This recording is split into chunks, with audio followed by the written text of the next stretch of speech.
Okay, are we ready to go? I was like, it's 1:32 and I'm early. Oh my God. I know, I guess we're late. Well, welcome to the Clackamas County Board of Commissioners Policy Session on March 2nd, 2021. Administrator Gary Schmidt, please kick it off. Thank you, Chair Smith, and all commissioners are present. The first session today is Vehicle Registration Fee Update. This is at the request of the board to have a discussion about the vehicle registration fee, what it does, how it operates, and what future steps the board would like to take. Staff presenters today are Dan Johnson, Director of Transportation and Development, and Mike Besner, Assistant Director of the Department. And they will give a very, very short staff presentation, so the rest of the time can be for board discussion. No pressure. Go ahead. No pressure. Dan. 20 minutes max.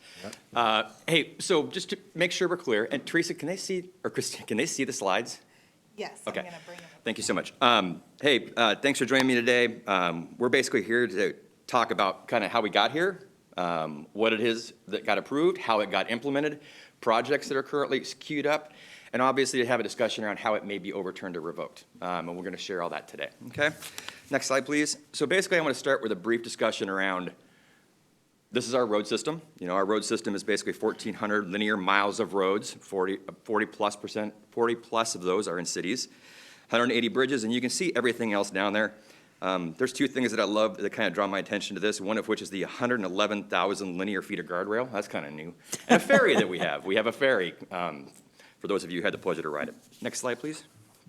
I want to give a brief history about road funding historically. Essentially, on the maintenance side, the majority of the state highway fund, or the road fund that is collected, is directed solely towards maintenance. That is also, which is a combination of state VRF and gas tax. I also want to draw your attention to the timber receipts and secure rural schools monies. Those were essentially dollars that were provided when the impact to our forestry services and our forestry industry. And those were dollars that have historically been high, but continue to dwindle as we move forward. In fact, we're not even sure they're going to be allocated this year as we speak and develop our budgets. On the capital side, essentially capital is run through federal and state, primarily grants, grants that others will set up priorities for that we try to apply to and try to secure. Urban renewal has been a big part of our capital program also, but obviously, well, you may not know this yet, but as of next year, of the 4 urban renewal districts we have, we're probably down to 1, and that's in our North Clackamas revitalization area. But we'll be excited to share that information with you during our budget process. We also have transportation system development charges, which account for about 16%. Those are through development. Those have restrictions on how they can be used.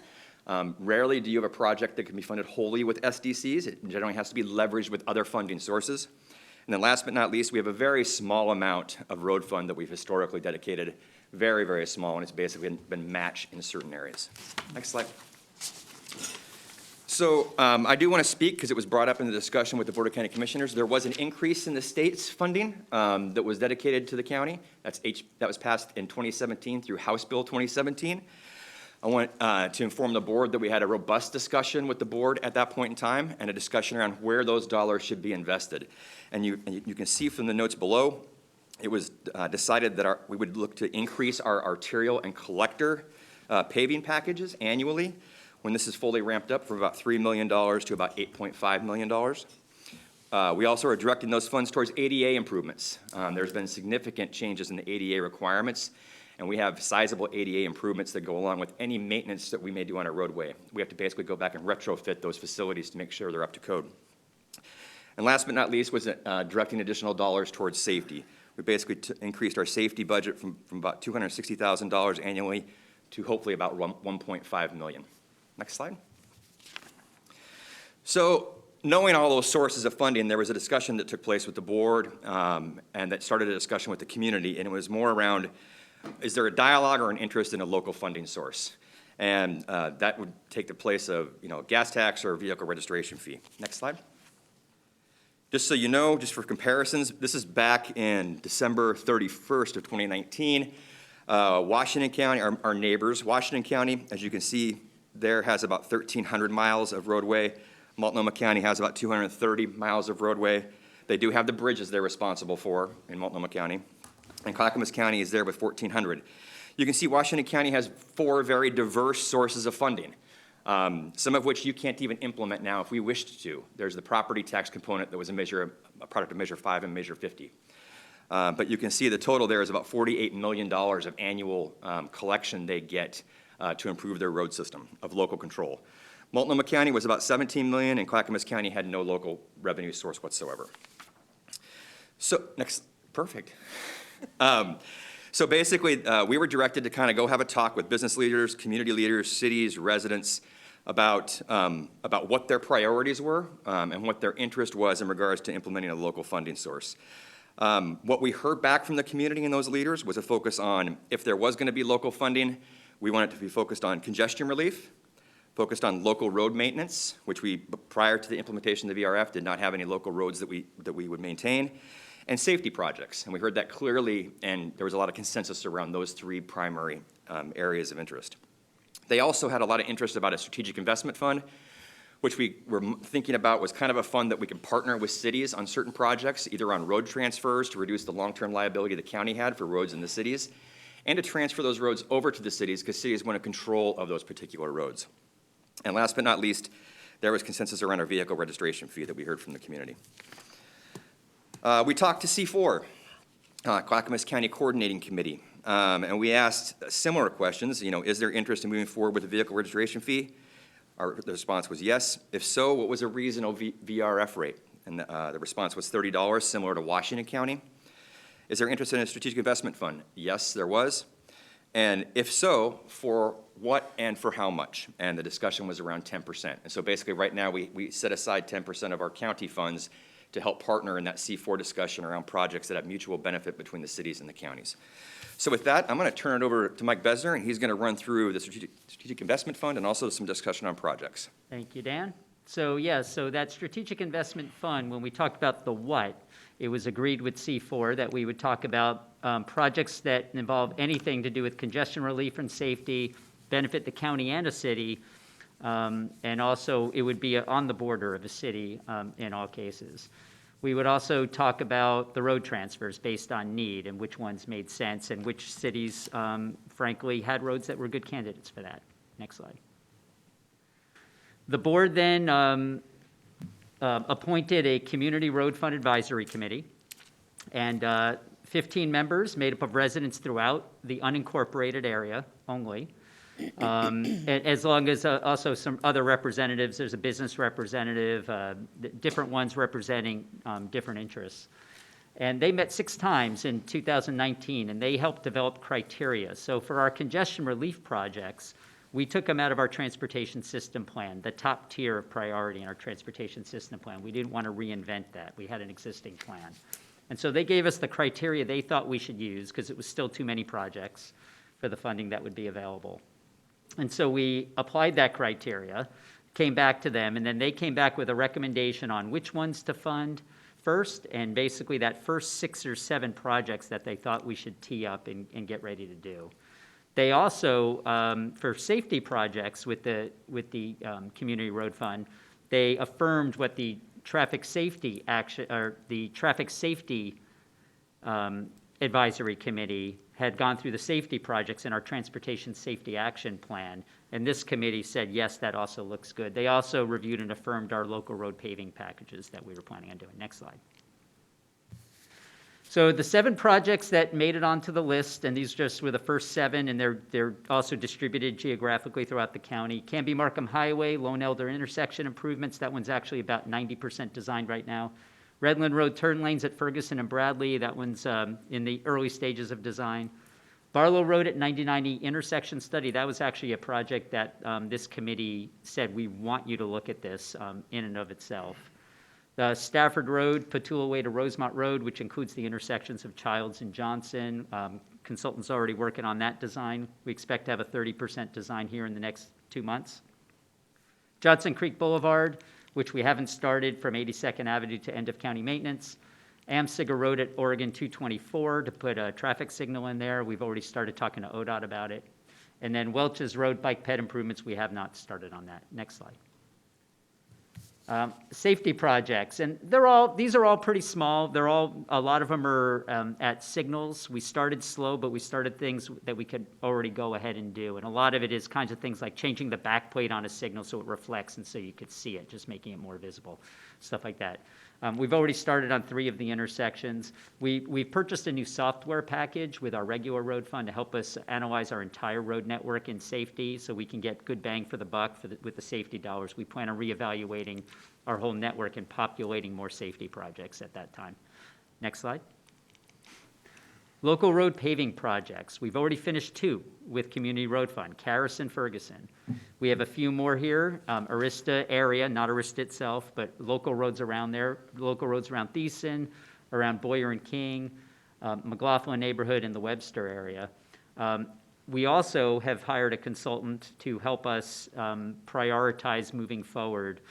Again, getting good bang for our buck. We have so many road needs. We want to make sure we're spending this money wisely on the best candidate roads, get good bang for our buck. Next slide.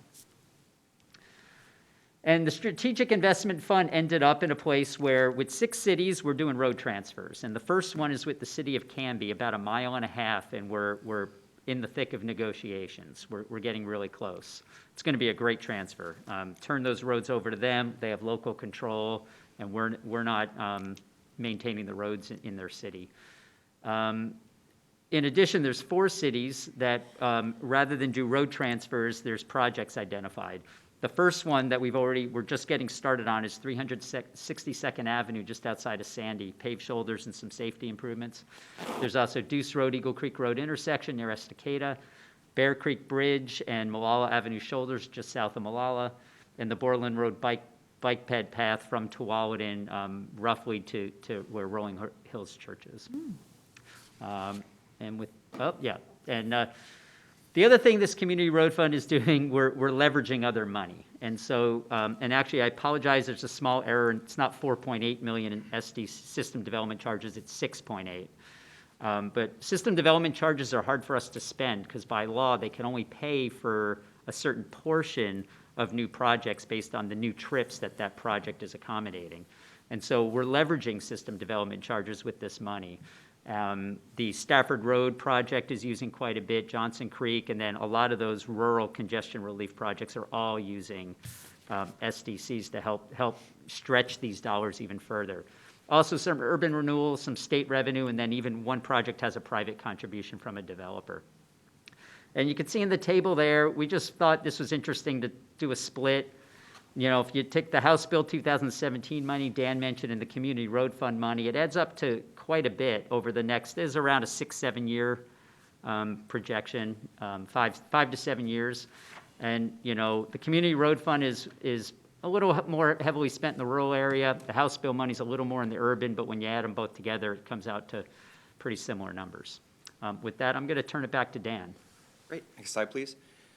These maps are in your packets. That information is there. I think it's important to understand, and Mike highlighted the fact that it was important for us to geographically spread these projects around the county about where they were going to be located. Hence, we put on the development of that community advisory committee to make sure there's equal representation. Next slide, please. And this is the list of projects that was also in that attachment that you had, just so you had a clear understanding of what those look like. Next slide, please. I think it's important to also kind of understand there's been some changes. This represents the current state of local funding. There's 2 changes on this form that obviously are different from the previous summation. First of all was the fact that Clackamas County did adopt a VRF of $30, and it results in about $5.5 million coming in for us to program. It's also interesting, Multnomah County increased theirs VRF from, I believe it was $19 up to about $56, which gets them an additional $34 million to invest in their system. Next slide, please. So the discussion around these legal and policy requirements, just to be clear, to repeal or overturn the VRF, the process is very similar to its adoption. Basically, as you can see here, we've worked with County Council. BCC must hold 2 public readings and 2 public hearings, not less than 13 days apart. Okay. It is possible for the BCC to repeal an ordinance because it is implemented by county ordinance, County Code Chapter 7.07. It is possible for the BCC to repeal an ordinance in 1 reading, provided there's an emergency circumstance and there's a unanimous vote of the BCC. And then we do have an IGA in place with the Oregon Department of Transportation regarding collection. We would have to terminate that, and there are provisions within the language of that document that allow us to terminate that. Other legal implications, just for us to be aware of, current pending contracts with consultants, unwind that, planned expenditures and project scopes, road transfer negotiations that are underway. We have the discussion with the cities, and we didn't include the letters from the cities. Those all went to the Board of County Commissioners. You've read them. In fact, I haven't even seen them all. But it kind of tells you kind of where they had planned to do some of the expenses and some of the projects they had planned to do in the discussions they've had with our staff. And then last but not least is like next steps to consider. If the board has a desire to repeal, I think we should probably have a dialogue with the city. We've heard from them, majority of them, or at least to inform them that that may be happening.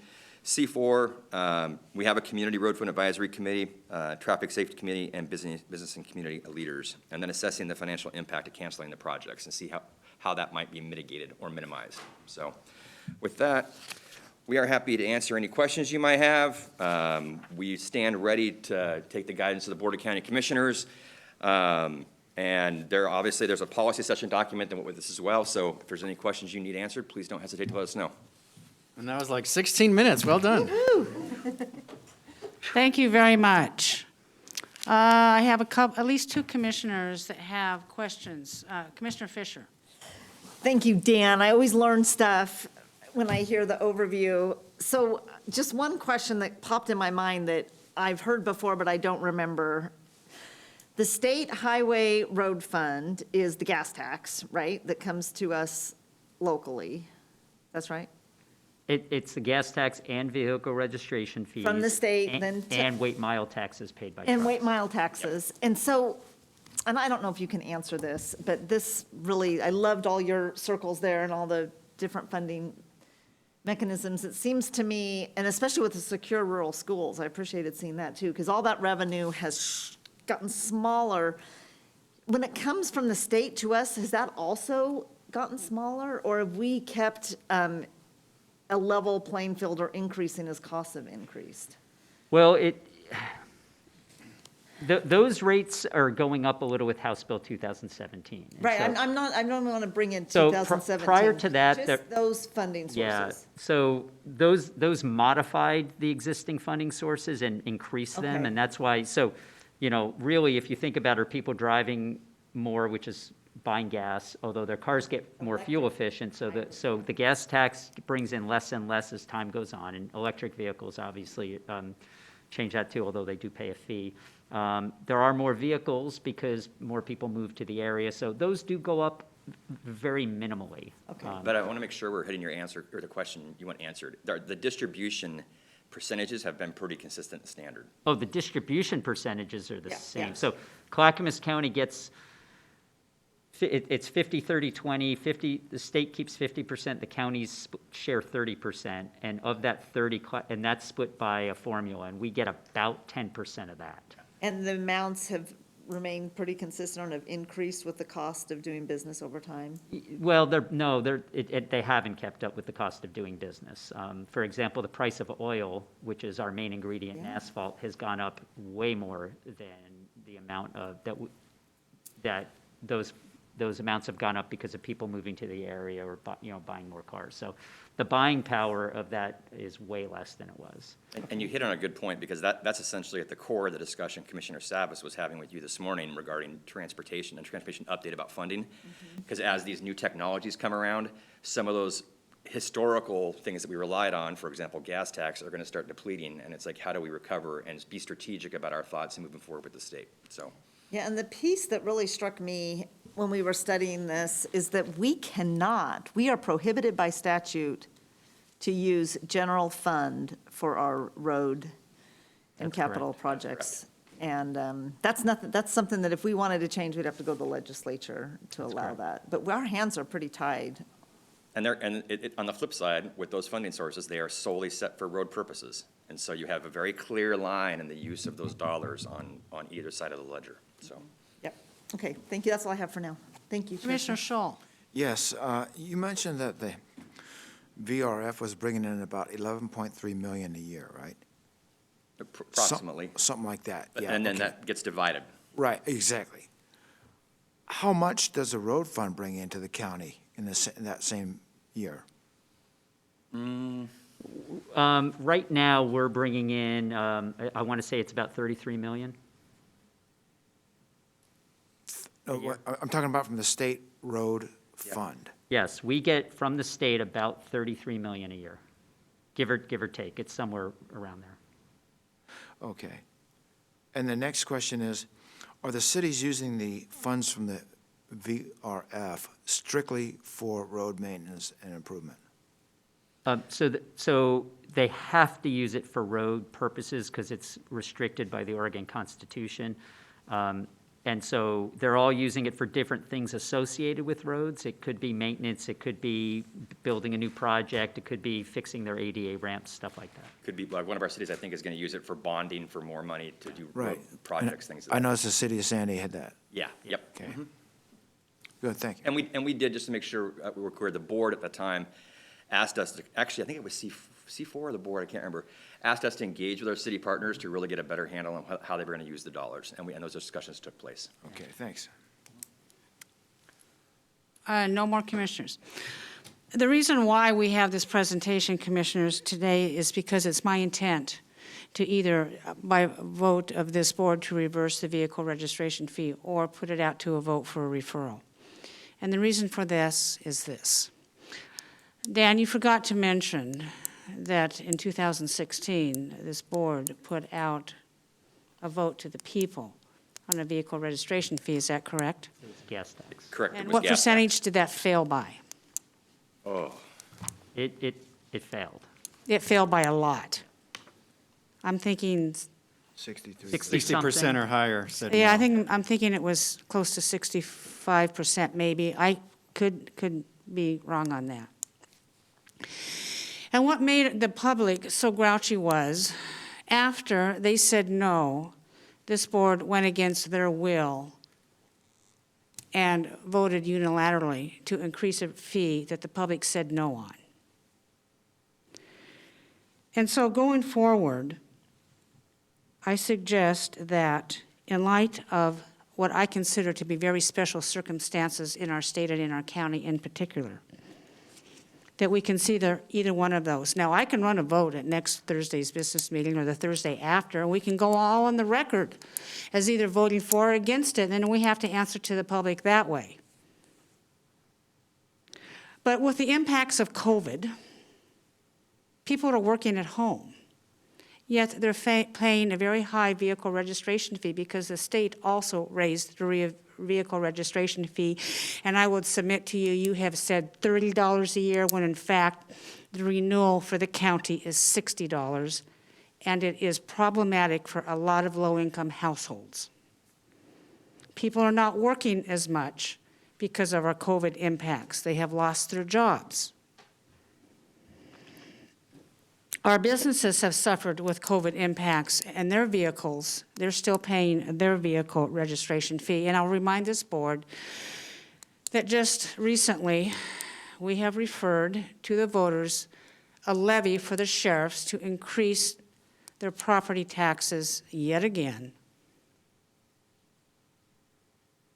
And this comes on the heels of yet a third emergency declaration for our county in 11 months. And quite frankly, people have had it.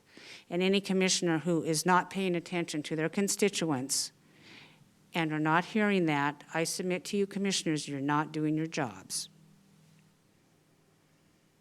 And why 6 cities out of our 16 cities get the road fund money, I don't know, and frankly, I'm not too concerned about that.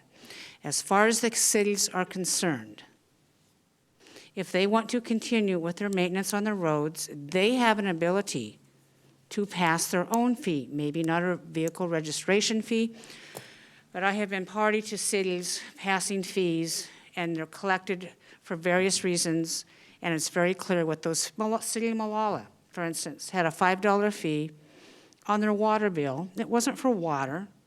It was used for park maintenance or something like that. The cities have the ability to do that themselves and continue with their projects. I also noticed on one of these was a bike path and a ped path in the Borland area. And that really makes our drivers grouchy, to be paying for bike paths when in fact this money is supposed to go for road maintenance. Whereas I appreciate the vehicle registration fee is now considered a community road fund, that sounds nice and shiny, and that sounds nice and fluffy. Oh, it's going to make us feel good. So, Commissioners, I'm going to offer up a choice to you.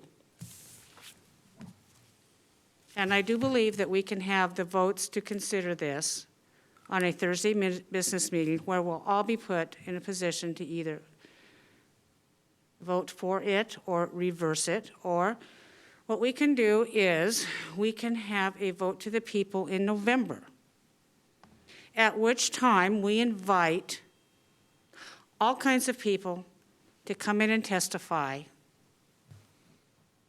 And we invite a lot of our public to tell us what they think about reversing a fee. And I am very serious about this, and I do intend in one way or another that we will address this issue head on. I appreciate staff and your hard work and your presentation today. You are doing exactly what you should be doing, but I feel, as chair of this county, I'm doing what I should be doing. So with that in mind, do we have any comments from commissioners on this? Commissioner Scholl. Yes, Chair Smith. I'd like to put forth an idea for your consideration and the other commissioners' consideration. The county attorney mentioned that there had to be 2 public hearings on the issue, right? I wonder if it would be a good idea if we took some elements of DDT's briefing and got it out to the people across the county. I'd be happy to go out and brief them with a picture of, and not as complex as this current briefing, but with a picture to the people. Here's what the VRF does. Here's what happens to our road maintenance planning if it's taken away. And here's some options on what you, the people, can ask the county to do. Ask the board to repeal the VRF. Ask the board to put the VRF on the ballot, or repeal the VRF at a given time in the future to give the cities time to adjust to the potential of having the VRF terminated so they can readjust their budgets. I just think that at any time, I know transparency with the county is so difficult, it takes so much work, but if we can get that out there and get the people thinking about it and then have them come in to the public hearings with that information, then I think we'd have a better consensus of the county on what they want us to do. I know that the VRF is not popular for people in at least my end of the county, in the unincorporated Clackamas County. But perhaps if they're briefed and made knowledgeable about what happens if it's taken away, and how we need to adjust our future maintenance, maybe that might have an effect on how they vote. Just an idea. Any other comments from commissioners? Commissioner Schrader has her hand up. Commissioner Schrader. You're on mute, Commissioner. I'm going to try and be respectful with this, but when we decided to move forward with the vehicle registration fee, yes, it was a very hard vote because, as you know, I'm not particularly, I know how tax averse this county is, and I know the poverty that we have, and I know the kinds of people that, we're really trying to help and so on and so forth. But it was pre-COVID. If we weren't dealing with COVID, would you have brought this forward anyway, just out of curiosity? Probably. Yeah. But with that's COVID, kind of- I believe, with COVID, I think it's even made it more apparent. And with an increased sheriff's levy, I think that strengthens the case for this as well. Yeah, and my attitude with this, I've got to be honest, I feel like I've crossed that Rubicon and I have had to take the heat for it. because I really believe that quite frankly, any investment in infrastructure on our part is well worthy of support. And sometimes as leaders, we've got to make those kinds of tough decisions. And one of the reasons I voted yes was because I've been here for so long, and we tried so many times to get something moved forward. And finally, we were at the point where we bit the bullet. And my concern is, as well, that we're already seeing the good results with it. And we already worked with, we didn't put it to a vote, but we extensively worked with community leaders, the business community, the cities, the folks who are really highly concerned about having the right infrastructure so they can move goods and services, and that we can have a road system that stops congestion. And frankly, the other reason I felt it was a good idea was actually, in my mind, also very fair to our rural areas who, from my perspective, oftentimes get shortchanged tremendously when these kinds of things happen. So for many of these reasons, I really personally do not want to revisit this at all. If we have to revisit it, we will. I like Commissioner Scholl's idea. I think it wouldn't be a bad idea to go throughout the county and really see how it's working. But I do have a quick question for Dan. Dan, how many cents is this a day? We had talked about that. How many what? What is it? 8 cents a day? She's asking let me clarify the question real mean- quick. She's asking what the daily cost is for this registration fee, which is about Yeah. 8 cents a day. If you take Yeah. the 30 divided, you were correct, Commissioner Chair, when you said 60, because it's every 2 years. Every 2 years, And yeah. so it's about 8 cents a day it averages to. Yeah. And really, I think 8 cents a day to really get a boost to some really significant infrastructure that we need and that we have to have, because COVID's not going to be here forever. We're already kind of seeing the light at the end of the tunnel with the vaccinations and rates dropping.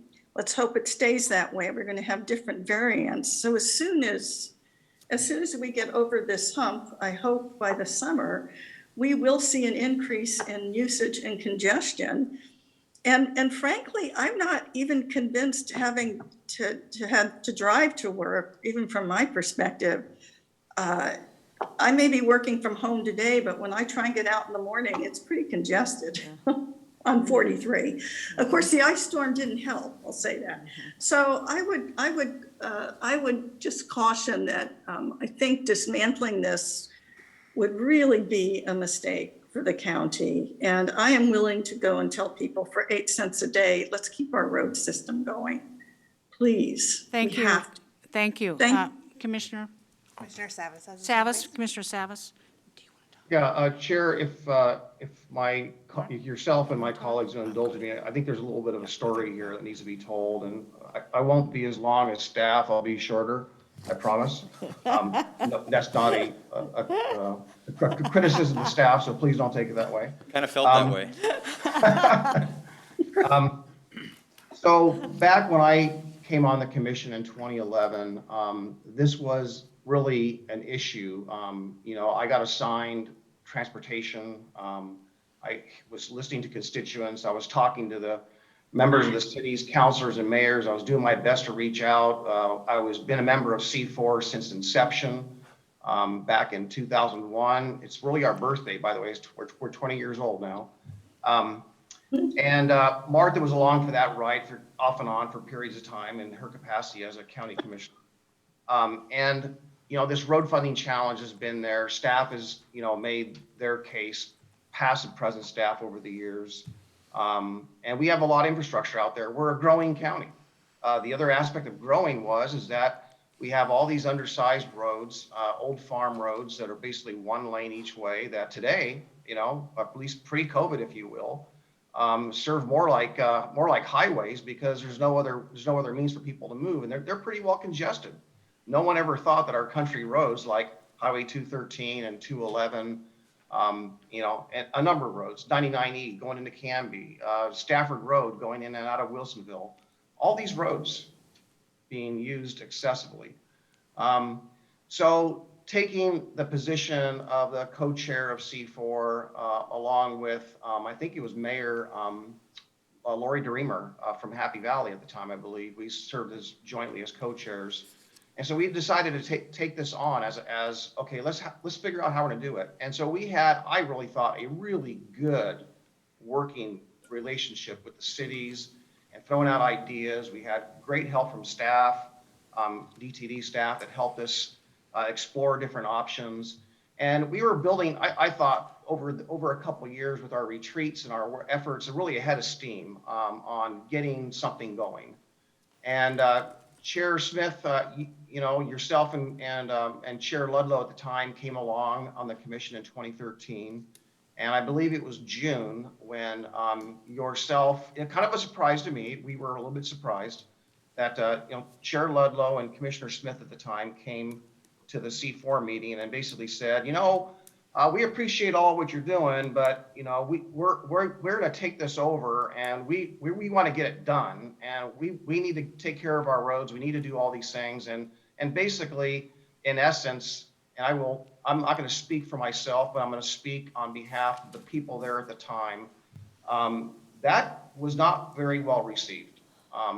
They were a lot of hurt and anguish over that action. And had it not been for Commissioner Bernard at the time, there wouldn't have been the votes to make that happen. But Commissioner Bernard stuck with Commissioner Smith and Chair Ludlow and basically assured us that somehow they would assure that we would have an answer, that there would be a solution for this problem. And so to the credit of the commission at the time, we honored that. We're a team of 5. We honored that, and we worked with staff, and we probably spent a couple of years, I believe, 3 years putting together a different program, focused on road maintenance and all these other things. And I think staff outlined what that was. We put it on the ballot. Should we put a funding measure before? People said yes. Should we entertain a gas tax? We put that on the ballot. It failed. Okay. And we didn't explore VRF at the time. We explored gas tax. And I think that at least from the people in the know, not necessarily that I think every voter knew what we were thinking. They didn't. It's hard to communicate that message. But the story, I think, there is that a number of folks felt that a VRF was a solid funding stream going forward, though it really didn't have an inflationary factor to it. But gas tax revenues are something that of a decline due to that better fuel economy. And, yet, at least a vehicle registration fee be flat. You should be doing that. And by the way, the other rationale was those people with those electric cars aren't paying their fair share. So people felt that a gas tax was not equitable as, let's say, a VRF or at that time VMT, which meant vehicle miles traveled, which there was no other way there's no way of implementing that. So long story short, that failed. We ended up with nothing when I thought we were on a path of maybe getting something. But everything that C4 was working on back in 2011 and 2012 was predicated on whatever we did. We had an agreement that we would go before the voters to do whatever it took to get that done. So the new commission comes along, Chair Bernard, Commissioner Humberston, Commissioner Fisher, Commissioner Schrader, myself, explored this VRF thing. I favored putting it on the ballot. I favored a different methodology. Frankly, my biggest heartburn was the methodology in which we approached this, because the methodology and the path we were on back in 11 and 12 was a little bit different, where the cities would have some skin in the game. The bucket of money, which we call now the Strategic Investment Fund, would have been a larger bucket of money, and it would have dealt with a lot of the growth, congestion, capacity needs, and would have been jointly shared. So I just want to say that, I did vote against that whole VRF thing because, number one, I think we made a promise to the voters to put it on the ballot. That ship sailed. And I was not in favor of the methodology. I won't get into the weeds today in the interest of time on why, what all those details were, but I'll touch on a couple of them, and I have already. So the city portion, we didn't need the approval of the cities to make the VRF happen. The county commissioners could have just have done it. State law says no matter what, whether the cities want it or not, they're going to get 40%. And today they get 40%. The issue I have is that the strategic fund is inadequate to actually meet the purpose. And I will say, since inception of C4, the goal of putting C4 together was to emulate Washington County. They have over $30 million a year income. Their coordinating committee, not the county, not the Washington County Road Fund, but the actual Washington County Coordinating Committee. You want to call it a strategic investment fund. Our million, theirs is over 30 million. And if you look at the roads they're building and the industry and the economic development, the jobs, the income, the wealth, they are highly successful for that. And they were highly successful before, which is why we wanted to emulate that. So I still see that as, something to aspire to. Staff did, and we did at the time a great job of outreach. And if we're going to unwind anything, I'll just tell you right now, I think that we need to do a similar outreach and then some, because as I mentioned earlier today, I've been mentioning for the past couple weeks, we need to have a discussion on the future of road funding because it's going to change. That gas tax revenue, that income that Mr. Besner stated is $33 million, that's going to be on the decline. It already is on the decline. And when this road user fee comes into play in 2027, there will be a sharp drop in gasoline tax revenues. And we need to be prepared for that. We need to be prepared to figure out how we're going to get our split, make sure that we have the ability to have discretion. I want to say that again, have discretion on the dollars that we get. Currently, the move is afoot to where Metro, for example, would have control of the dollars perhaps if there is a regional tolling measure, which they're studying, or the state is going to have discretion. And the way things are going, it is less about roads. It's more about bike lanes and bike paths and footpaths. It's not about our capacity needs. And they want us to change our behavior in Clackamas County so that we could take an alternative. And yet we have no transit. So that's a whole nother discussion. This is a complex matter. My colleagues, to each of you, I just want to say, this is a complex matter that's going to take some deep thought and some deep outreach. And I really want to have a deep dialogue into how we approach this funding for our roads. The VRF is a component of that. Chair, I will say that I am not closed to putting something on the ballot. I am not closed to a modification. I'm going to keep an open mind. But we can't do that in a couple of weeks, and we can't do that in a month or two. It's going to take some time. So I'm going to make this statement. I am interested in hearing from key stakeholders on a potential repeal of the VRF. I want to hear from folks. And the concept, including putting a more effective VRF methodology forward that could include something on a ballot measure as well. So I'm open, okay? But I'm not open to a sudden change and then figure it out later, okay? We need to be smart. We need to be responsible. We own these roads. There are safety issues out there. And to leave those safety issues unaddressed and put people's lives in harm's way, which is happening today. People die every month at JPAC. We talk about the deaths in our region. So we have serious safety issues. My father died in a vehicle accident from an unsafe road. My mother died from an unsafe road situation. My brother also was killed in a car accident. So I take safety, I take roads darn seriously. So with all due respect, I think we need to be thoughtful about this. And I'll just say that I will broach this conversation. I know it's going to come up at C4 on Thursday night. Commissioner Schrader, I'm hoping you'll be there as well in your capacity. And I will make a commitment to be part of the outreach and the effort, but I want to keep an open mind. I ask my colleagues, all of you, to keep an open mind. Should there be a vote that comes up to force this to happen faster, I think that would be unfortunate, but I'm probably inclined to defer that one way or another till we can have the process, have the discussion in a meaningful way. So I said a lot. I'll stop there, and looks like we have about another 13 minutes. So, thank you. Commissioner Schrader has her hand raised. Okay, Commissioner Schrader, and then I'm going to speak after hers. Commissioner Schrader. So Paul, I like what you had to say. I would be really interested to be part of any outreach and talking to communities. As I said, I think we have a case to be made. And I always think that raising a fee is a risky thing to do. And I was willing to take that risk because of all the years that we have spent working on this very issue. And my concern is we're already down the path of getting projects on the ground.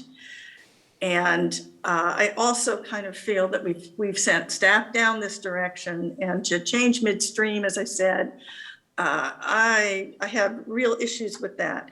But I would be willing to face the music with folks. I would be willing to talk to them, take a deeper dive, of course. But I will get my assertions, all my ducks in a row for my assertions, if we have these conversations. Thank you, commissioners. Thank you. Yeah, and the reason why I brought this, because none of us would have had this discussion had I not said I was going to implement a vote. We would have never discussed this. We would have put it off. We will put it off because I know you. I know every one of you. And I also think that the longer you are, not you, the longer people are embedded in their government systems, the less and the less they look out for the people who pay the bills. And that's what I believe has happened here.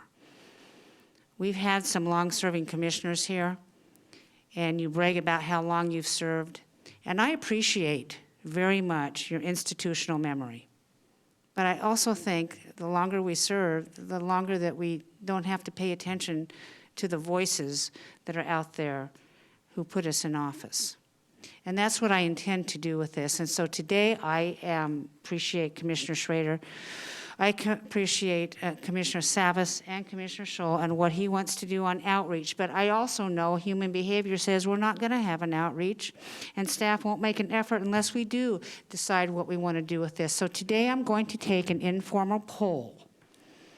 We can either outright vote to reverse the vehicle registration fee. I'm going to ask every commissioner to weigh in on that. Or I'm going to ask that we refer this to voters in November. And by November, we'll give staff and everybody a chance to weigh in, including our citizens. And we may find that by summer, there's no need to refer this out to reverse the fee. And I suggest when we ask the question to voters in November, we asked two questions. We present it in such a way: do you want to reverse the vehicle registration fee? Or maybe another vote is, do we want to keep the vehicle registration fee? And then present arguments for either side. And I am open to that. So today I'm going to ask the first question of my commissioners. Do you want to vote outright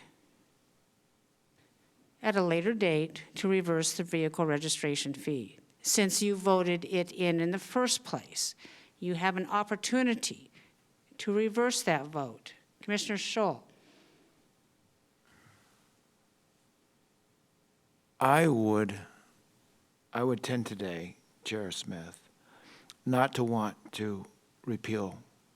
Not a direct vote. Thank you. Not a direct vote. Okay. Not today. Okay. Not today. Although I have a lot of constituents that would like me to vote no on it right now, but I think It's just a simple yes or no. yes. Okay. And I appreciate what you said earlier, and I appreciate what you all said earlier, and I'm mindful of that. Commissioner Fisher? Yeah, I would be a no. Commissioner Schrader? Yeah, I think I made it clear. I'm a no. Okay, Commissioner, that's fine, Martha. I appreciate it. Back. Commissioner Savas? Commissioner Savas, you're on mute. Yeah, not at this time. Okay, and the chair, not at this time. So my second question for you all is this. Would you be willing to put a referral to the voters in November with all of the due diligence, partnerships, conversations, public engagement that is necessary to gather the appropriate information? Commissioner Scholl, Yes. Commissioner Fisher, No. Commissioner Schrader. Not at this time, no. Commissioner Savas. Well, I'm on the chair, all due respect, I think qualify that. We are in a COVID environment. We cannot meet or have public engagement as we should, as you stated. And I think you did a good job, frankly, of stating that, we need to be connected to our constituents. And that's what I intend to do. And that's what I continue to do. I still knock on doors. Good for you. What's Whether your I'm vote? Good for you, running for Commissioner office or I'm not Schrader. running for office, I still talk to people. That's nice, but what's your vote, yes or no? Not at this time. I vote yes to refer this to the voters. So at this point, this idea fails 3-2. I would like to revisit it at a later date. I do think that we can engage our citizens in conversation, just like you do today. We still have public hearings where they can come and they can participate. We still have our Zoom meetings, and we're still, by the way, allowed in public, because as the COVID restrictions are lessening, I don't see how we cannot engage the public in it. The public is hungry for this. Commissioner Fisher. Yeah, Chair Smith, I really appreciate your comments about being connected to our constituents and what their concerns are. It was so well said. I mean, every decision that we make, there are people on the other end of those decisions whose lives are affected. And I really appreciate what Commissioner Savas had to say about thoughtful community engagement. And my vote today is based on the community engagement that we received at the time that we adopted the vehicle registration fee. And the mere fact that we don't have the discretion to use our general fund dollars, and we have decreasing money from the state, and this county was a gas tax averse county based on that vote, and the tremendous need and loss of life based on safety were the compelling reasons that we instituted the vehicle registration fee. But there is a reason why, Chair Smith, you're sitting as the chair, and that's because there are constituencies of people that are out there that are concerned about issues, and especially regarding affordability. So we have to always listen, and we have to do everything we can to be thoughtful with how we proceed with when we expect people to pay the bill. So those are my comments about this. Thank you for bringing it forward. It's good discussion.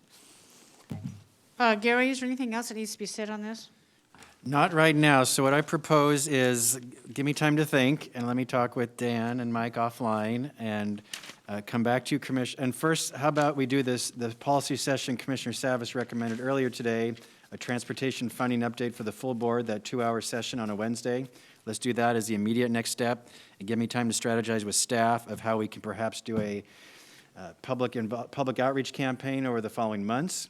And then you can revisit this decision in a few months about what you'd like to do. Would that be okay for next steps? That would be fine, thank you. So, Gary, can I Chair, ask I've you a had my question? hand up for a little Oh, while. yeah. Well, I know, Paul, but you know what? You've been talking more than anybody, so just I'll get to you in 1 second. Commissioner Fisher, what did you say? Well, I was just curious, because Gary said we're going to do this, and then I know we're going to have a talk today regarding our strategic plan, but maybe we can fold this issue into that. I get concerned about us veering from that, so I just bring that up. I'm issue spotting here. Yeah, that's probably not. potential. Commissioner Savas, go ahead. Yeah, I just wanted to just clarify, first of all, that, I appreciate your poll. I don't consider it a vote. I appreciate a poll. And I want to make it perfectly clear that I remain open to put virtually every option on the table. So with that, I want to make sure that somehow, if it is at that next meeting, I'm not sure it's really the same thing. We might be mixing apples and oranges, but if you truly want to pursue this, I would encourage us to maybe give staff some direction to come back with what a outreach process may be with regards to the VRF or future transportation funding. Yeah. I have a question. Fisher? So, Paul, you are really immersed in all of the changes that are coming down and very well aware of the studies regarding tolling and this road use fee and the changes and the reducing gas tax. And, I mean, is it possible that, and I don't know if it is, it may be maybe I'm looking at Mike here. Is it possible, when we have this deep dive on how everything is evolving, that we can strategize or have suggestions about what is our local path forward that is going to be effective? I mean, there are some equity issues here as well. And I'm looking at, when you think about a vehicle registration fee, you have people that have vehicles that are much older and not worth a whole lot, and they're still paying the same fee as people that have very fancy luxury vehicles. And there's inequities there. I mean, I'm just curious how we look at what we can do locally, bigger picture, and kind of, Paul, what you've been asking for all along, which we can't really do with a vehicle registration fee because the state administers it, and we can't create that sort of progressive place in there. But would that be possible for us to even begin that conversation for that Well, deep dive? I intend on having that discussion, at least at C4, or asking the membership of C4 if they're interested. And I do want to just say, I forgot to say one important thing, and that is that the cities, the population of the cities are a little bit more than half of the population of the county. And those city councils are probably, arguably, much closer to their citizens than we are. So they need to be part of the conversation. Yes, all the people in the cities elect us, or those who vote for us, those who vote for county commissioner. But the point of the matter is that the cities are part of this conversation. You know, we all have a lot at stake. We all have areas in between the cities that are county roads. So this is a joint discussion. And so, Commissioner Fisher, yes, I really think that discussion needs to be with us and also with the community and also with C4 in a constructive fashion. Because if we don't get in front of this, put the VRF aside for a moment, if we don't get in front of what's coming, we're going to be dictated to what we get for funding versus what we should get for funding or what we can fund, because some of these dollars can't be spent on roads. The way things are being structured, we're going to be on the losing side of this, and we need to get in front of this. This is a big deal. It's a complex issue that we need to be in front of. Thank you. And I'm going to just remind the board that you've given us instruction that we will not move forward with a referral in November. So maybe I'm a little bit confused. I think we have some people saying a lot of different things that are in conflict with what your instruction was for me to do. So as I leave this policy session today, I see a vote of 3-2 not to move forward with a referral to the voters. Yeah. And so that will stay that way until I hear some solid information that indicates otherwise. So Gary, I think we've done with this session. We can move on to the next. All right. Thank you, Dan and Mike. Very welcome. Commissioner Fisher Commissioner Schrader had her hand up. I'm unmuted.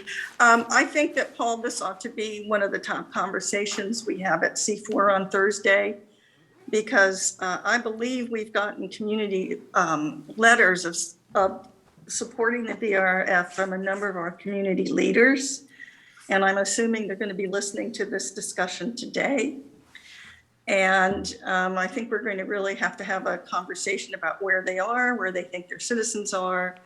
I know that I have always kept in contact with the citizens of this county, throughout the county. It's one of the reasons why I'm not partial to having districts in the county, because it really enables us to represent everybody from every nook and cranny. And as I said, for me, equity for the rural folks getting their fair share of the money they need for their roads and for their economic development is a crucial factor. So that's it. Thank you for indulging me, Chair Smith. I appreciate it. Well, Yeah, I appreciate all the comments. I'm just going to remind the folks, yes, reach out to C4, but yet again, they are elected representatives. I know that. We need to engage the public and let the public who pay these fees weigh in on this. And I don't think that this conversation has been centered around that. Gary, we're gonna move Commissioner, on. I- We're gonna move on. We have community planning organizations are also members. So we do have the unincorporated areas who aren't elected officials, but are organizations that really are grassroots. So don't forget that. They're out there and they're working too. So, Yeah. Gary? so. Okay, And I moving, just want to just say, Chair Smith, is that I just want to just clarify, I want to characterize what I meant, what I said. I'm not ruling out November. So I don't want to be characterized that I'm voting for or against. I just don't want to rule it out. Okay, thank you, Commissioner Savas. I appreciate that. okay, moving on. The next policy session is COVID board order discussion. We have Stephen Madcore from County Council's office to present, and Nancy Bush and Philip Mason Joyner are online to add to this, as well I. So Stephen, I believe, is online, and would you please kick it off, Stephen? Thank you, Gary. Can you hear me? Yes. Better? Okay, good. Excellent. Hello, Commissioners. What you have before you is a board order, which is captioned in the matter of establishing an accurate hazard level in relation to COVID-19. This board order, the language of it came to us from Yamhill County, whose board adopted it a couple months ago. It got to Yamhill County from Josephine County, whose board also adopted it. It got to you by way of the North Clackamas Chamber of Commerce, who had asked if the Board of County Commissioners was interested in contemplating such an action.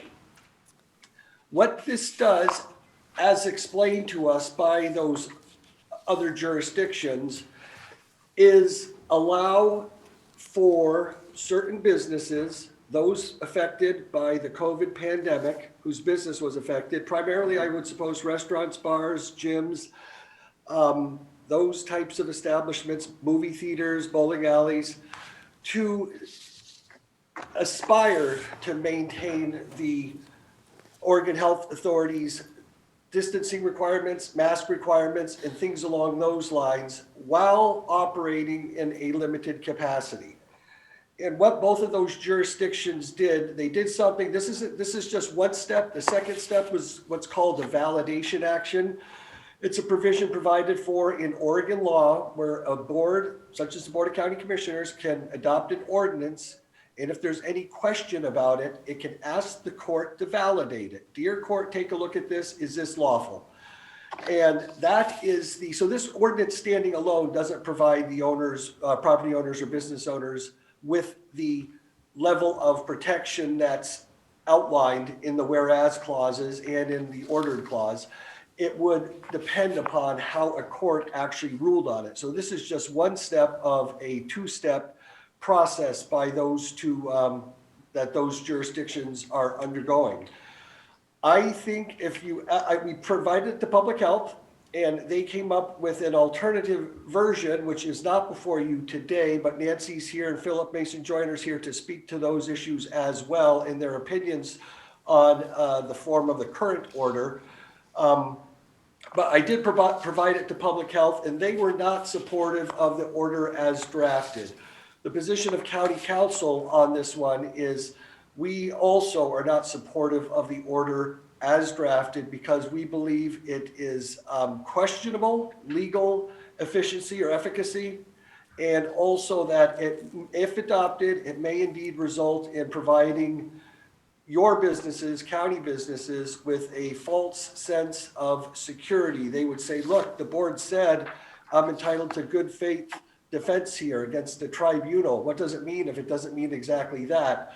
So I think that is a overstatement of the law in the present case, and it could eventually be problematic and bring legal liability to the county by some of those businesses affected. And also, I want to point out that both Josephine and Yamhill did this when their level was higher. We are now in the moderate range. Businesses are getting some level of relief and being allowed to open. So the need and the urgency doesn't necessarily present itself to Clackamas as it did with Josephine and with Yamhill counties.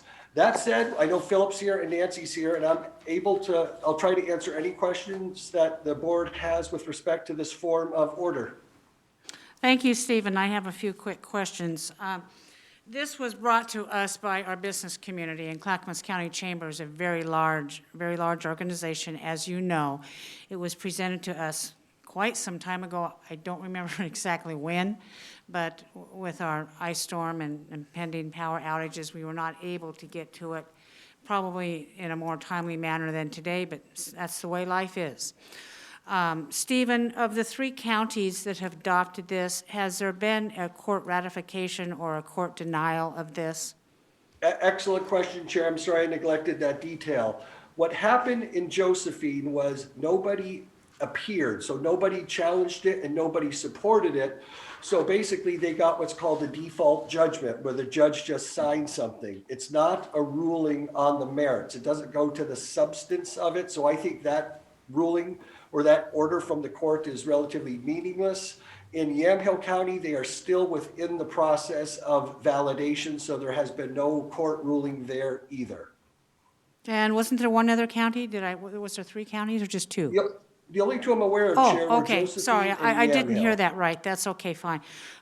Commissioners, before we bring in our people to make more comments on this, we can do whatever we want with this. We can adopt it as it is, we can strike out, add certain components, or we can outright reject it. It's really, up to this board what you think you want to do on a COVID resolution going forward. Commissioner Fisher, you have your, I forgot to take it down, but I'll go ahead and weigh in. okay, go, I knew you wanted to, somehow I just knew that. No, I mean, I think like the issue that I've been so concerned about is kids in school when it comes to COVID. And I know that our businesses have really struggled as well. I know this isn't our topic. I'm now hearing the school bus in my neighborhood, and I'm so excited that I've got kids in my neighborhood going to school. But I just think we have a lot to deal with right now, and our businesses are opening up. I would much rather focus our energies instead of wordsmithing a resolution and really looking at if there's a discretionary direct allocation of COVID dollars, how we're going to be supporting our businesses, what we're going to be doing with that, and are focusing our energies looking forward in a constructive way would be my suggestion. And I know this board wants to do that as well, so. Well said. Any other comments from commissioners? Chair, I was just going to wait till I hear from Philip, and then I'll comment afterwards. Yeah, Commissioner Scholl. yeah, I'll wait till after the next speaker. Oh, Philip, Joyce. Does Nancy or Philip, do you have anything to add? Good afternoon, Commissioners. Philip Mason-Joyner, Public Health Director for the county. Yes, thank you, Stephen. Great overview. I will share that I did reach out to the Public Health Director at Yamhill County. She did let me know that it has created quite a bit of confusion with local business owners and restaurant owners around this order and what protection it does provide or not. A lot of confusion locally that I'm concerned about. I did spend some time with Nancy and Dr. President. We did work on an alternative version because I do think that there is an opportunity here to really highlight the efforts that we are working with the Oregon Health Authority. Dr. President and I meet with leadership regularly. Chair Smith is meeting with the tri-counties and with the governor's office. The new framework for reopening businesses and schools, I think, is a lot because of our local advocacy and efforts that we spent a long time working to achieve. And yes, being a moderate risk, I do think, we are moving forward in a great direction with vaccines coming on board. And for me, it's really around making sure that the document communicates and addresses where we need to head next around funding. I think the business recovery centers that we've been able to open up are a great start to that. We obviously would like to do more. But the confusion for the local businesses and this document specifically as crafted is of concern. Thank you. Is Nancy on there, Gary? She's on line too, yes? Yes, I am. Thank you. I really don't have a lot to add. Philip really summed it up as well as Mr. Madcore. I think the confusion, for our local businesses as well as our environmental health who's trying to enforce the rules, it becomes very confusing. And Mr. Madcore, from what I understand, we would still have to enforce the environmental health protocols that we have in place, even if we had something signed. Is that correct? Yes. Correct. Yes. So, our concern is really a lot of confusion, and we are going the right direction, and we want to continue to go in the right direction with our number of cases. And I think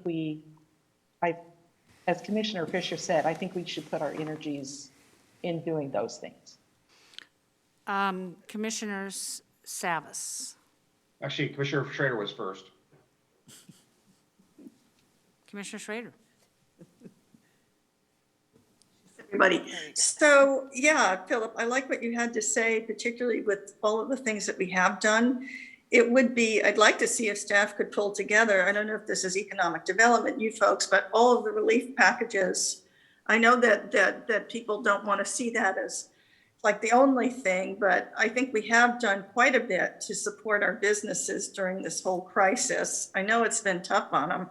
Can we, the recovery centers, can we get an entire list by the end of the day today of the dollars that we've somehow gotten and how those have been funneled directly to maintain our businesses' integrity? Because I know we've been working pretty closely with the North Clackamas Chamber of Commerce on that as well.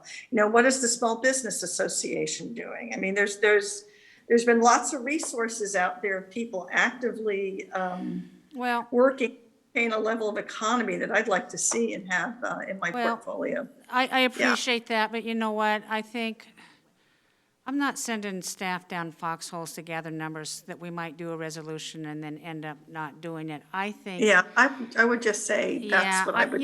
I would have it. I would like to have it no matter what, I guess. Well, that's fine. Commissioners, today we're considering this resolution or not, or we're wordsmithing it. So, Commissioner Savas, you're up.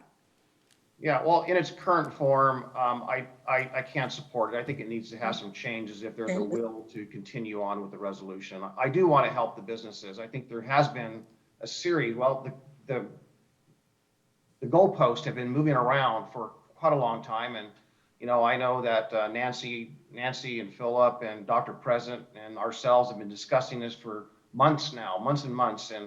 And there's always these changes. And I think the phrase last week that I heard over and over and over was, and Philip, you said it, there's just a lot of confusion around this already. So to change it, if we can assure that we can be consistent with it, that's really great. But I think really the challenge I have with this, and I have concerns about really, is the assignment of liability, not just for the county, but for the businesses as well. So, it's extremely challenging. We want to help them. We know that the power of the governor and the state in rolling this out is going to be difficult to get in front of or in the way of or modify. So my concern is what we can do to influence the state continually. But we are on the path, frankly, going forward. Things are getting better apparently. The vaccine is going to be rolling out, and a new vaccine as well. So we're on the right path. But if we can demonstrate, if there's the, not support, but if I can be convinced that this resolution is going to help businesses and help us, and make sure that we're not increasing our liability to the businesses and to ourselves, then I'm supportive of trying to wordsmith it. But it's currently drafted. Just for the record, I struggle with on the therefores number 5 and 6. Don't want to dive into that necessarily right now, but that needs to be better explained to me or wordsmith. But I have concerns about 5 and 6. Thank you, Commissioner Savas. We have Commissioner Schull in the queue, and then Nancy Bush has her hand up after that. Yes, I had a concern about paragraph 3 of the proposed order about businesses not being subject to findings of negligence per se on the sole basis of having engaged in activities. My concern about that is that if this goes out to the businesses and they still get a visit from the state and get fined, that could happen. And also, if it went out, what would happen if we, God forbid, went up to a higher risk level because of COVID? Would we have to resend this? What would we do? I think that's a valid question, too. Nancy Bush, you're up. Thank you. So Commissioner Scholl, that was one of the things I did want to point out is, we still have to, follow the law, even if we have this in place, which could, again, put our environmental health staff in a very difficult position. And they could still get fined from the state because they're not following state law or regulations at this time. And then also, I just wanted to let Commissioner Schrader know that Sarah Ekman and I are working on a presentation to the county commissioners about businesses and what we've been able to do for the businesses through COVID. We started working on that before the ice storm, so it got delayed. But that is something we plan on bringing before the commissioners. And I will say, we've had more than our share of emergencies to deal with. If we had all the time in the world to sit around and fiddle with this resolution, and I will call it fiddle, that might be one thing. But, we have a lot of stuff out there to do. Any more comments? Okay, good. So I'm going to recommend to this board that we not adopt a resolution at all at this time. Gary, does this need to be a vote? No. Now, is there any other commissioners who are in disagreement with me on this? Okay, I think it's probably unanimous from our board, that we do not adopt a resolution at this time. I will also say, in my weekly conversations with the tri-county chairs and the governor's office, things are looking optimistic. But one of the issues I brought up last night, was yesterday Monday? Yes. Last Monday night was some of our restaurants, in particular of restaurants I've talked to, are hesitant about reopening when they went down to moderate because they're afraid if they open, it's going to go back up. And that's certainly their choice. And I don't blame them. My gosh, I wouldn't do it either.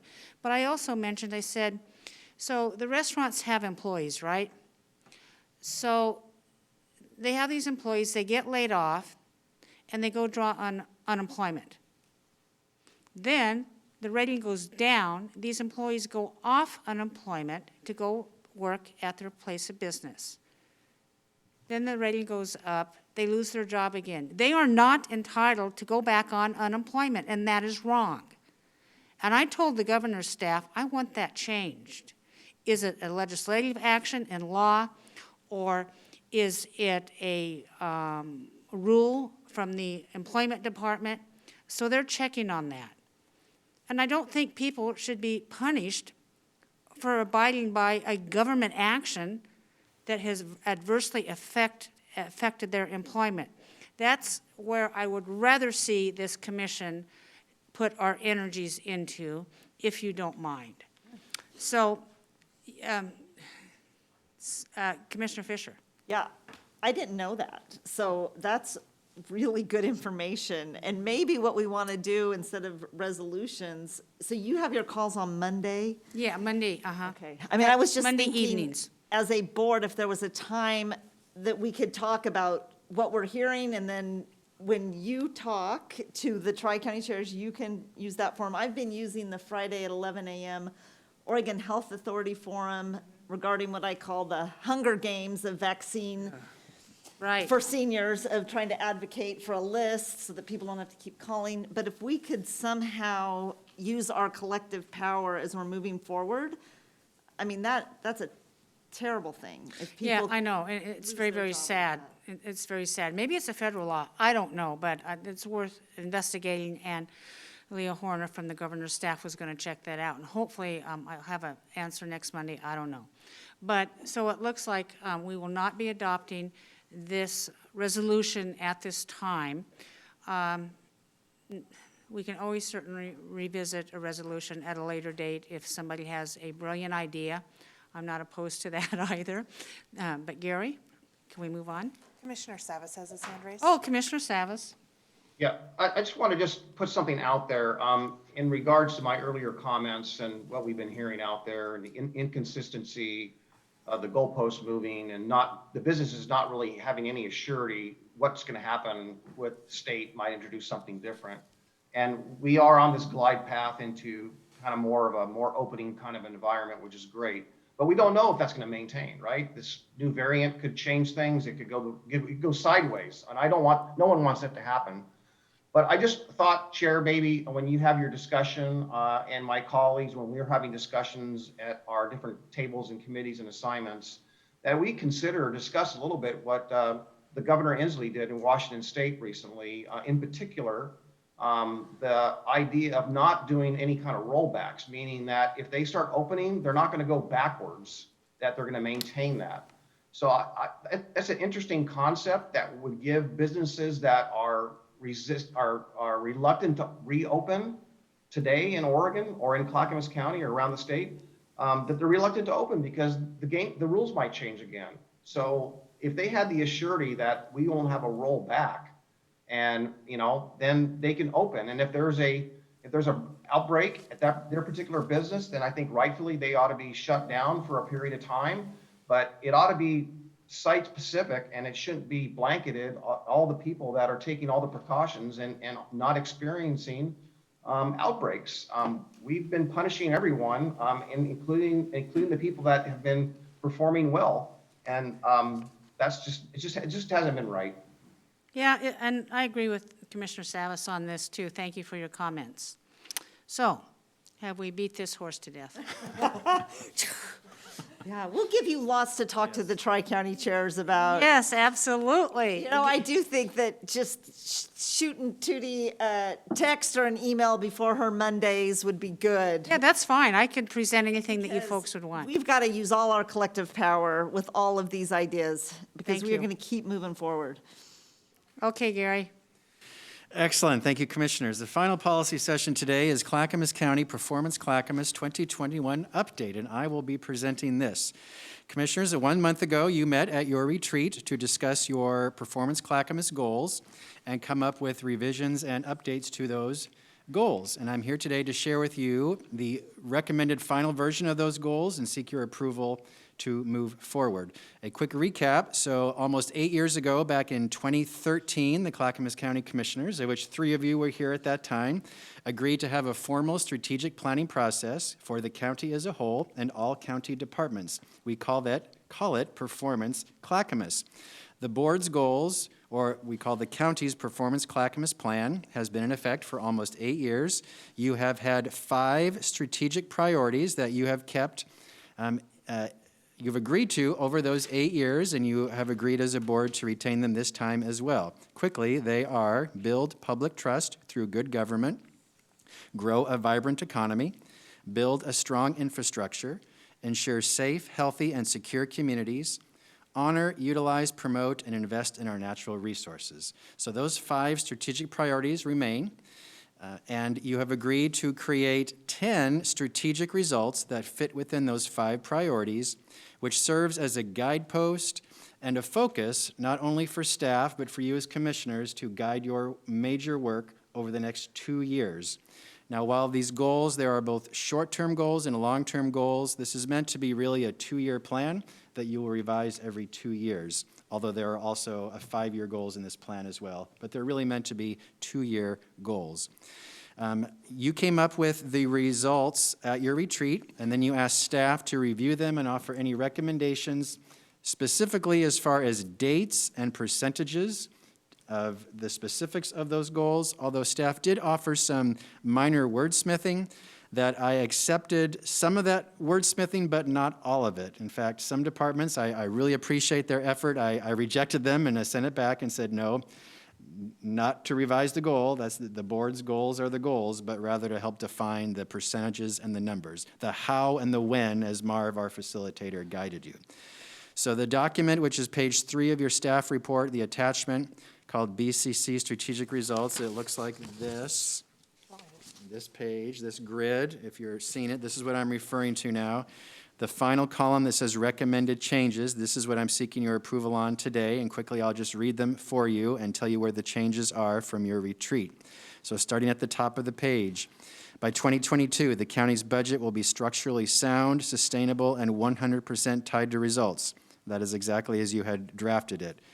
Next, by 2024, county policies and decisions, service delivery, and board deliberations will be equitable, inclusive, and transparent. We added the word service delivery, took out the word accessible, but otherwise the intent is the same as you had at your retreat. Next, by 2024, 75% of businesses in Clackamas County will report operating in a supportive environment. We just added the words will report. Next, by 2026, 15% increase in jobs that meet the self-sufficiency standard wage in Clackamas County.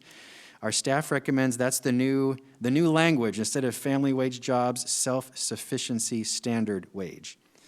Next, by 2024, funding for the next phase from 122nd to 172nd of the Sunrise Gateway multimodal corridor improvements will be committed from federal, state, and regional funding sources. This is a carryover goal that remains the same, although I do recommend, since this was printed, one word change, and that is to add the word local to funding sources. So it would read federal, state, local, and regional funding sources. Because we miss local, and that's important too. Next, by 2026, 100% of county residents and businesses, where served, have access to safe and affordable infrastructure, multimodal transportation, including roads, sewer, and broadband services. We added the words where served and took out water because the county has no authority over water. We did talk about that at your retreat. You weren't sure at the time, so we kept it in, but staff has confirmed the county has zero authority over water in the county. Next, by 2024, 200 affordable housing units will be under development outside of the metro urban growth boundary. Staff added the word metro because the metro urban growth boundary is different from the urban growth boundary, and we felt you were referring to the metro urban growth boundary. Mm-hmm. Next, by 2025, new and existing funding for the county's courthouse, jail, and law enforcement operations will be identified from federal, state, and regional funding sources. Again, add the word regional so it aligns with the Sunrise goal, so that language is the same in both goals. So it would be local, it would be federal, state, local, and regional funding sources. Otherwise, the language, we added new and existing funding, the word new, to that goal. Next, by 2023, the Climate Action Plan is adopted for our community with specific recommendations to reach the goal of being carbon neutral by 2050. This is a carryover goal, no changes. Finally, by 2026, 10% increase in food production and food production acres from agricultural land in Clackamas County. No change from the language, 10% was the staff recommendation. It appears low, but we feel that would be a huge win if we could get 10%. And if we overshoot it, even better. So those are the staff recommendations for filling in the numbers on the goals that you had discussed at your retreat.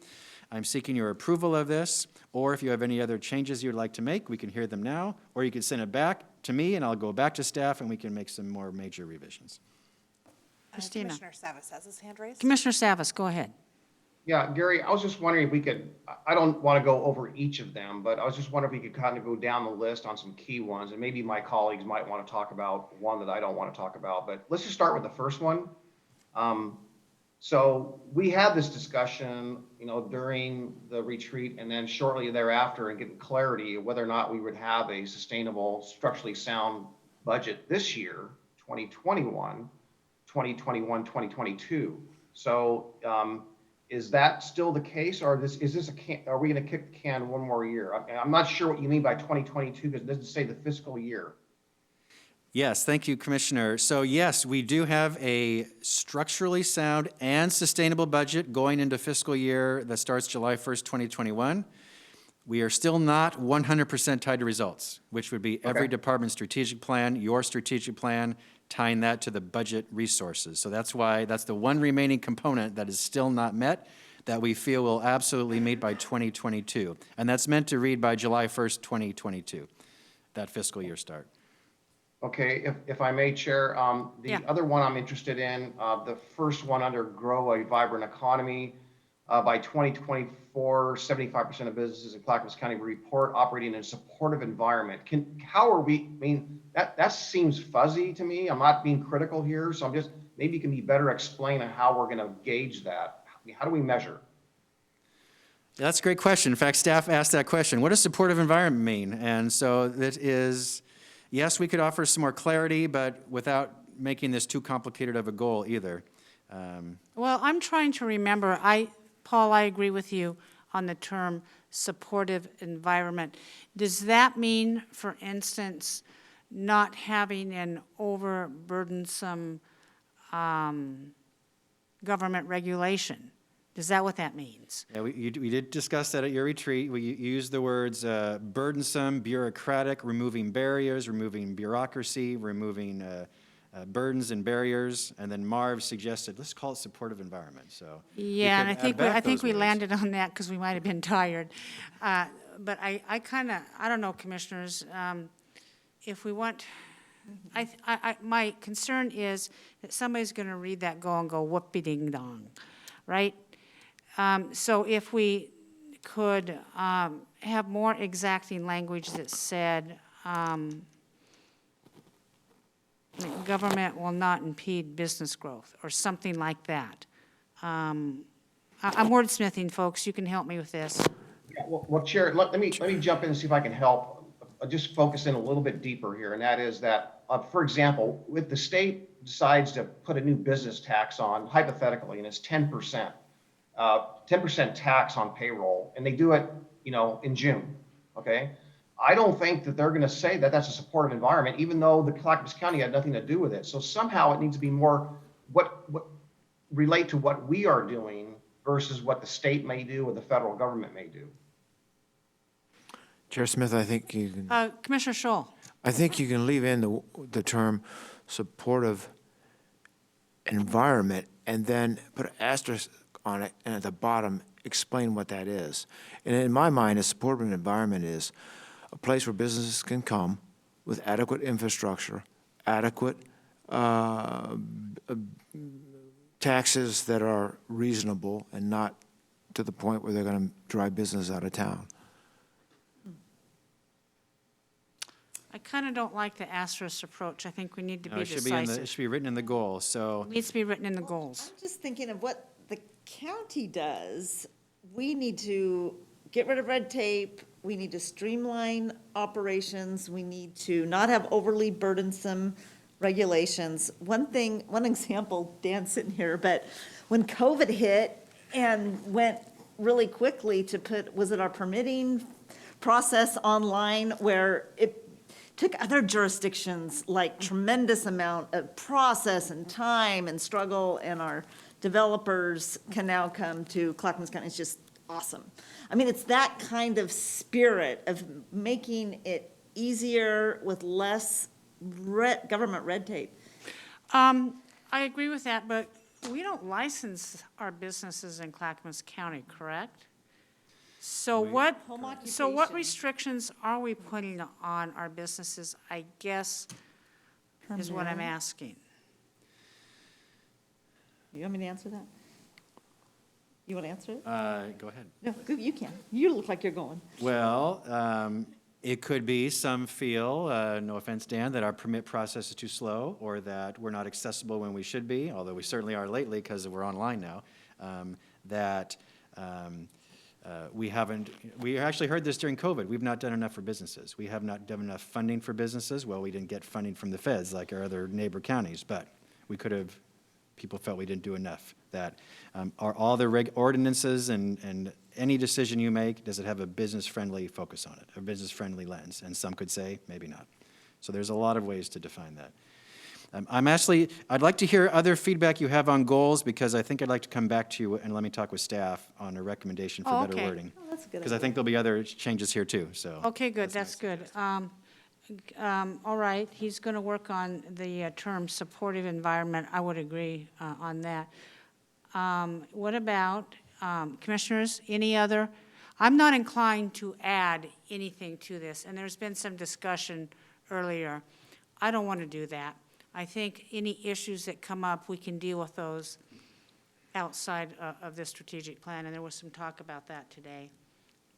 I won't support that because this document's too important. We've spent too much time and effort on it, and this does give staff a clear direction. Commissioner Schrader, I haven't heard from you.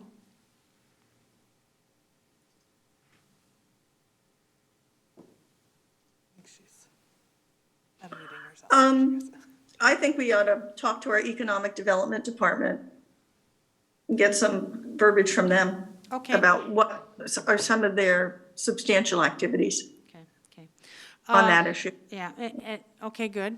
The 10% increase in food production, that was something that I felt strongly about. If we could do a 10% increase, that would be remarkable. And I think our efforts, of course, will be aimed at more than 10%, and that's good. So I'm okay with that. At first I thought, only 10%, yeah. I was kind of, but if staff feels that that's a good number, then Gary, that's okay. They do, thank you.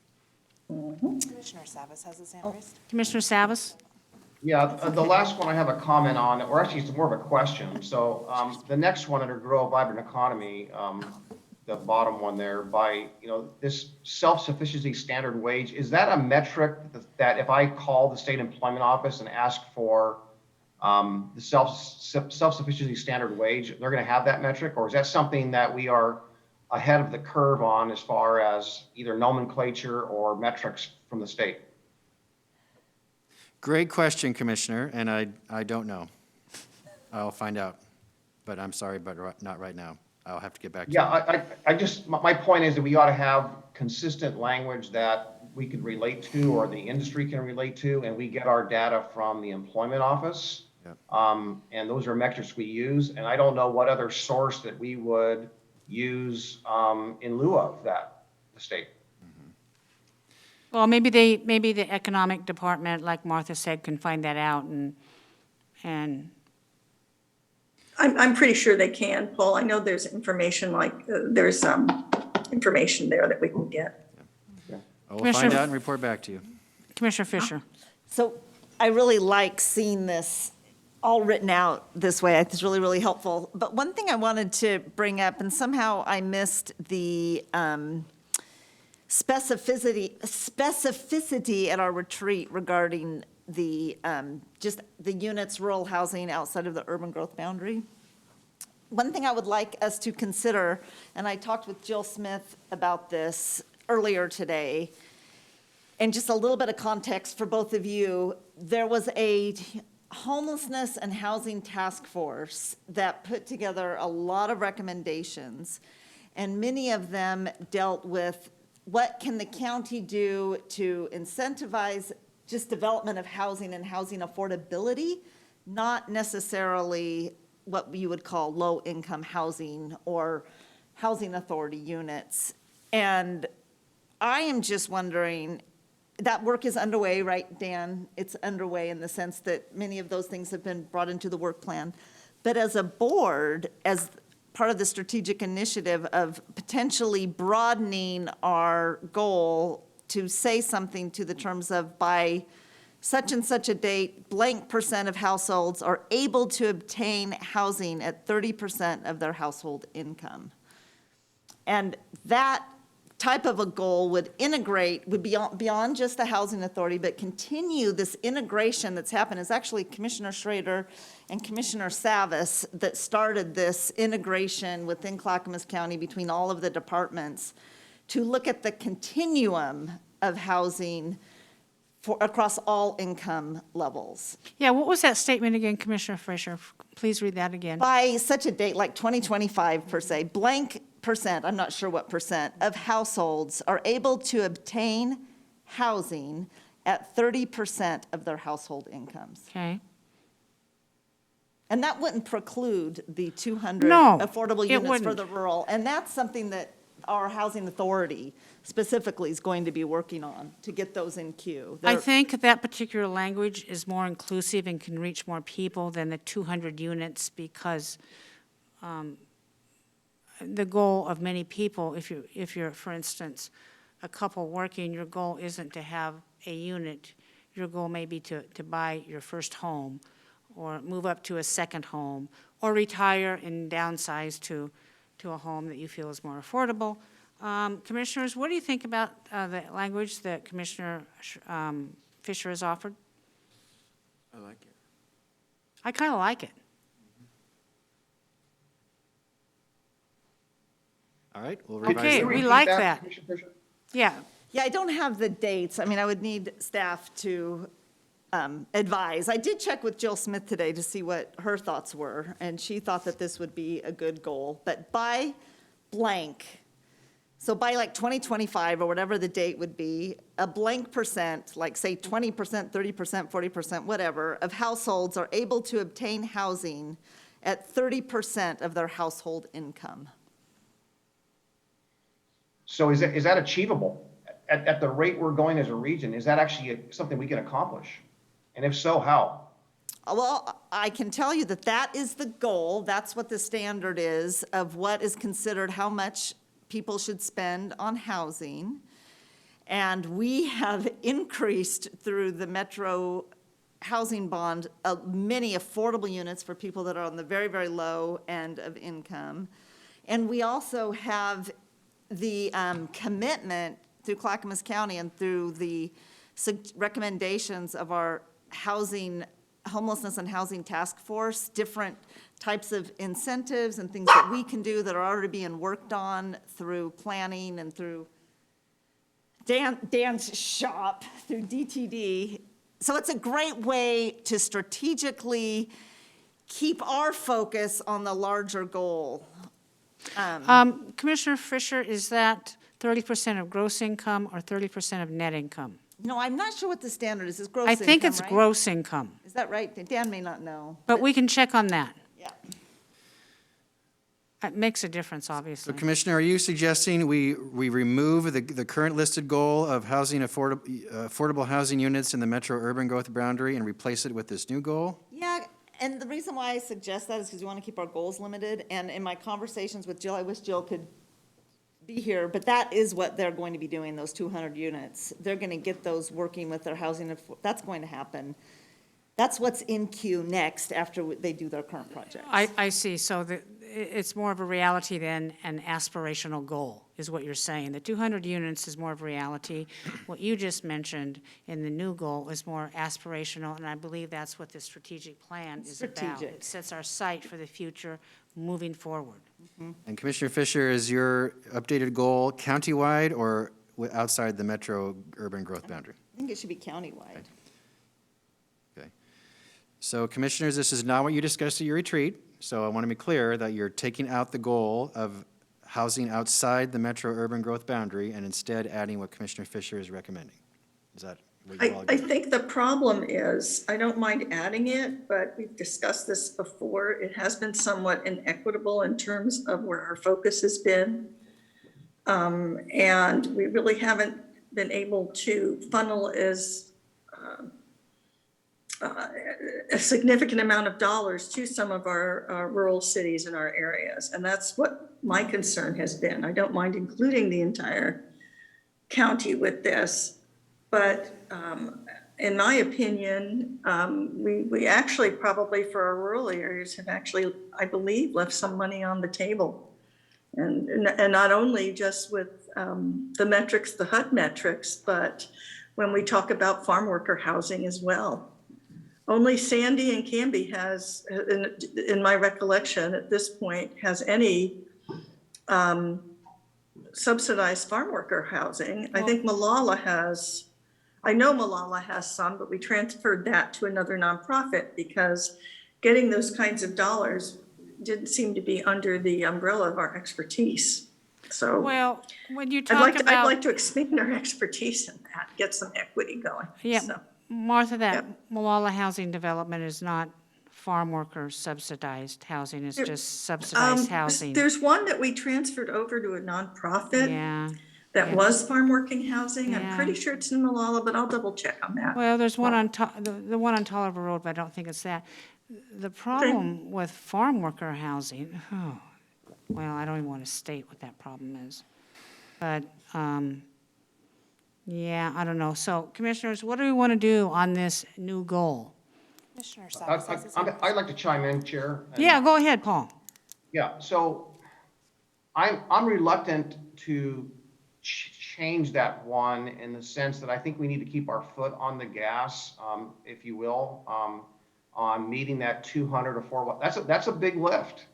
And if it's not a priority, then I'm afraid that it might take a back seat to all the other projects that are in the housing authority. I assume the housing authority, and I know they have a lot of projects and metrics to meet. So if we take that out of there, while we might think it might be operationalized, until I know that there's property assigned to it, until I know that there's work underway, I'm not comfortable with removing it. But I also hear the value in that is something that being aspirational as far as the recommended one, but that would mean adding something. And as we've been kind of instructed, if you're going to add something, then take something away. And so I think it's important to make sure we heard from Estacada, Malala, Canby, affordable housing out in those areas is something desired and needed.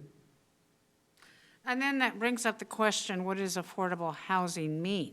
Is affordable housing just for people who are low-income displaced and are in a protected class because of economics? Or is affordable housing for our working-class individuals who find it very difficult to pay their rent while employed, to buy a home, rent a home while employed?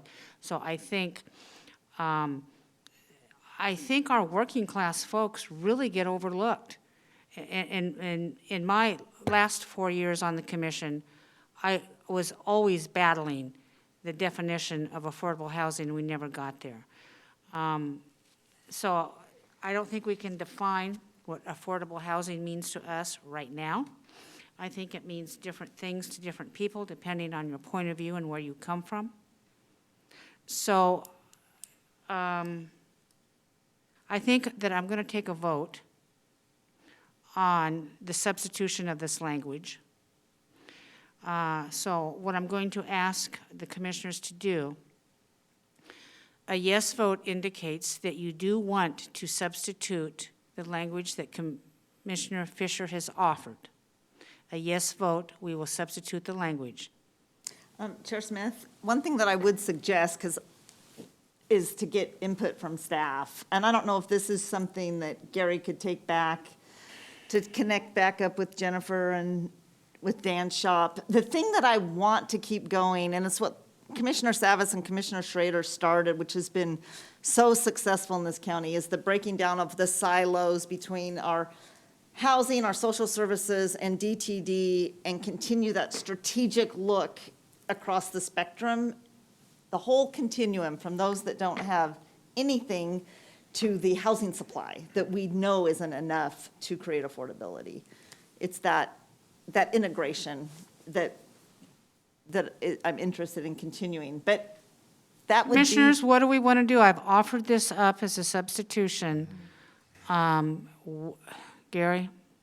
So of course, staff will do what you direct us to do. There are several housing goals on your current plan that are still remaining, and they're going to H3S directly to still work on, such as 1,500 affordable housing units will be developed by 2025, reduce chronic homelessness. So those are not going away, and so I would say you just pick which one you want for the purposes of your goal. That doesn't mean we're still not working on affordable housing. Well, yeah, low-income that's housing. just it. We are. I mean, with what the Metro Bond measure, with turnkey, with our emphasis on reaching out to our rural communities to get affordable housing in there, I think we're covered on that. So I'm going to offer a vote on that. Commissioners, do we want to substitute the language that Commissioner Schrader has brought forward with a caveat that staff needs to determine the dates and whether it's gross income or net income? So I'm ready for a vote on that. Commissioner Scholl. I say we make a change. Commissioner Schrader.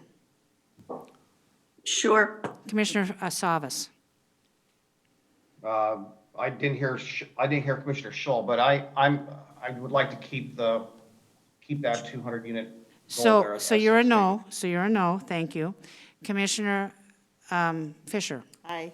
And the chair votes yes. This language substitution passes 4-1. Thank you very much, Commissioners. Great. So we're taking out the affordable housing units and the outside metro urban growth boundary, adding the Commissioner Fisher's language. We'll come back to you with the specifics of the percentages. So regarding this overall document, Gary, are we finished today, and you'll come back as soon as you're able to get it scheduled and get the codification on the language, is Yes, that right? so there are 3 goals I'm hearing revisions for. Are there any other goals you'd like to edit before we end? I just have a question on the, taking out local sources out of the